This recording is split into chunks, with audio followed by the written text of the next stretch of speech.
Wow.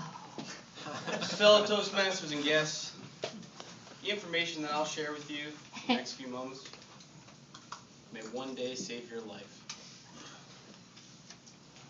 It's a scary world we live in today. Pending war, stagnant economy, pregnant Jersey Shore roommate. I heard it's Snooki. But everything we know and love about this world could change in an instant. It can get a whole lot scarier. Talking about zombies, people.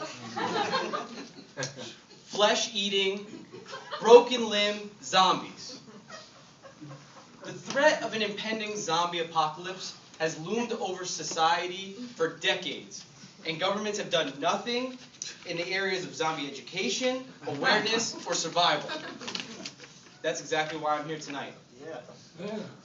Special Agent Joe Parisi with the World Association Limiting Killer Undead Task Force, also known as Walker.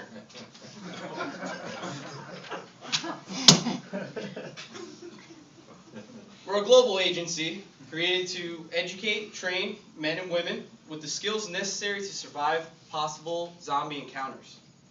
Through my extensive research in the Zombius maximus specimen during my collegiate years studying virology, and more importantly, with my ever-growing knowledge of zombies, coming mainly from television, movies, and most notably video games, I've become the country's leading expert in the field. Before we can go over survival tips, let's first know the enemy. And that's exactly what they are, the enemy. As soon as that corpse reanimates, they're no longer Mrs. Donaldson who gave you a D in geometry, or little Timmy Turner that always rides his bike through your lawn. It's a bloodthirsty zombie with one thing on its mind: to eat whatever and whoever it finds. Rumors of zombies leaping over cars like Blake Griffin in the dunk contest, or beating Usain Bolt in a 100-meter dash are exactly that, rumors. Zombies' physical attributes are no different than the human host that the virus commandeers. If one day you find an undead griffin, well, let's hope that never happens, because I've become quite the Clipper fan. Lob City. While humans are primarily visual, sight-dominated beings, zombies utilize all senses equally. Zombies are able to pick up a scent, obtain a visual, and hear movements at a greater distance than humans. Luckily for us, they aren't the brightest bulbs in the box. Now, sometime during the Second World War in Nazi Germany, a scientist by the name of Francis Schneider Zomberger, researching biological warfare, discovered the deadliest virus known to man. He studied the virus obsessively for years, until he was bitten by one of his lab rats. Zomberger was a pioneer in the field. He will not soon be forgotten.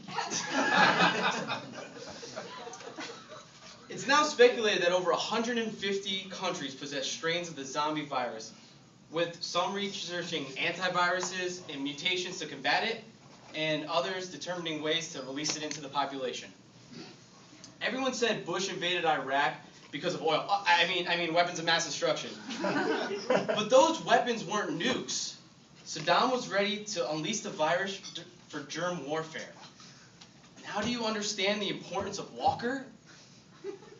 Zomberger's greatest finding was that the virus is only transferable through fluidic passage into the bloodstream.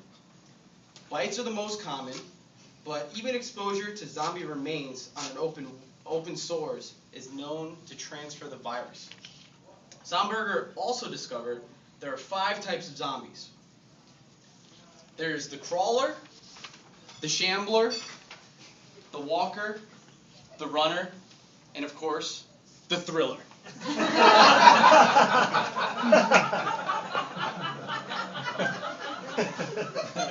According to fellow Walker founder, chief researcher, and author of the Zombie Survival Guide, Max Brooks, upon exposure, the following symptoms will follow. Hour 1, pain and discoloration of the infected area, immediate clotting of the wound. Hour 5, fever, chills, slight dementia, vomiting, acute pain in the joints. Hour 8, numbing of the extremities and infected area, increased fever, increased dementia, loss of muscular coordination. Hour 11, paralysis in the lower body, overall numbness, slowed heart rate. Hour 16, coma. Hour 20, heart stoppage, zero brain activity. Hour 23, reanimation. As far as preparation and survival goes, I stole the Boy Scout motto: be prepared. Have escape routes mapped, supplies of canned food, bottles of water, and most importantly, weapons. I've taught many courses in zombie self-defense, and I've written a book,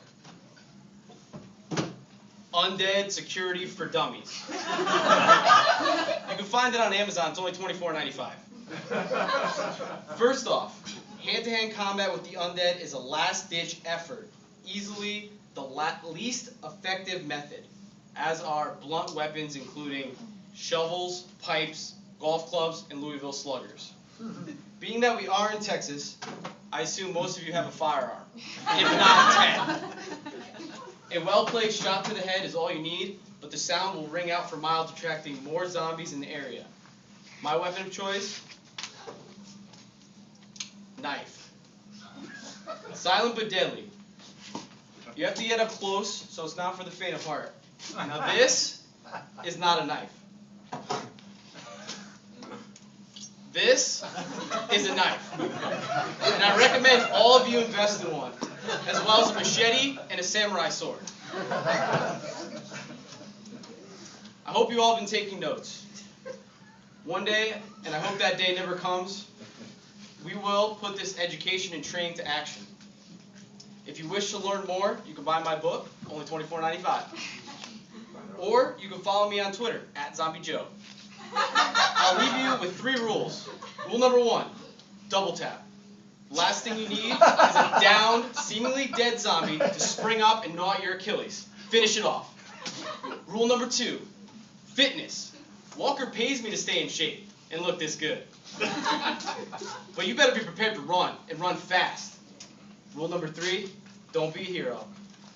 In the words of my idol, Charles Darwin, survival of the fittest. And that better be you, Mr. Toastmaster.